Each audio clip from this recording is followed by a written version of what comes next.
Effective చేసుకోవడం అర్థమైందా? ఈజీనా ఏంటి?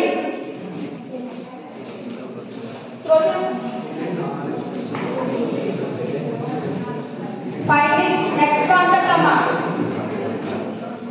Finding maximum and minimum element using the divide and conquer method. So ఇప్పుడు మనం ఒక ఎగ్జాంపుల్ ఇచ్చాము, ఇది ఒక అరే అన్నమాట. మనకి ఇది 0 లో అవుతుంది, ఇదేమో హై అవుతుంది. హై అంటే ఎంత? లీస్ట్ వాల్యూ n-1 కదా, అర్థమైందా? లీస్ట్ వాల్యూ ఏమొస్తుంది? n-1 వస్తుంది. ఇప్పుడు సైజ్ ఎంత? దీని సైజ్ 7. ఫస్ట్ టైం మనం ఏం చేస్తాం? డివైడ్ చేస్తుంది. డివైడ్ ఎలా చేస్తాం? ప్రాబ్లమ్ ని సబ్ ప్రాబ్లమ్ గా డివైడ్ చేస్తాం. సో ఇప్పుడు మనం మిడ్ ఫైండ్ అవుట్ చేయాలి. మిడ్ ఏంటి? ఇక్కడ మిడ్ కి ఫార్ములా ఏంటి? లో ప్లస్ హై. లో ప్లస్ ఇక్కడ లో ఏంటి? లో ఏంటి? ఇక్కడ 0. హై ఏంటి? 6. బై 2 చేస్తే ఎంత? 3 వచ్చింది. సో నెక్స్ట్ ఇప్పుడు మనం అరేస్ ని డివైడ్ చేసుకుందాం అన్నమాట. 0 to 3 ఒకటి, మళ్ళీ 4 to 6 ఒకటి. ఇది లో టు హై, ఇది లిస్ట్ 1 లిస్ట్ 2, ఇది లో టు మిడ్, ఇది మిడ్ టు హై. సో ఇప్పుడు మనం మళ్ళీ మిడ్ చేస్తాం అన్నమాట.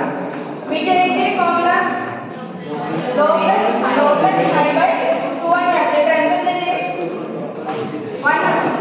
మళ్ళీ ఇక్కడ మిడ్, ఇక్కడ లో ప్లస్ హై బై చేస్తాం. ఇక్కడ వచ్చింది 4 ప్లస్ 6 బై 2 10 వచ్చింది. 10 బై 2 అంటే 5. సో మళ్ళీ దీన్ని సేమ్ ప్రాసెస్ అలాగే డివైడ్ చేసుకుంటూ వెళ్ళాలి. అర్థమైందమ్మా? మళ్ళీ దీన్ని అరే డివైడ్ రాస్తాం అన్నమాట. సో మళ్ళీ మిడ్ క్యాలిక్యులేట్ చేస్తాం. List 1 list 2.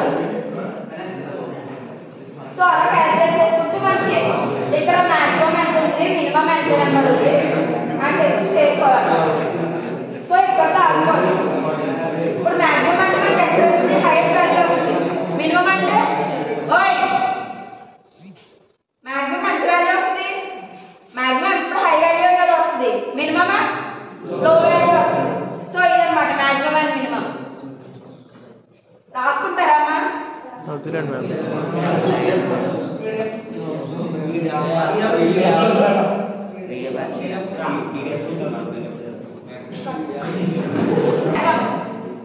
బిగ్గెస్ట్ ఎలిమెంట్ వచ్చింది 2 అనేది మినిమం.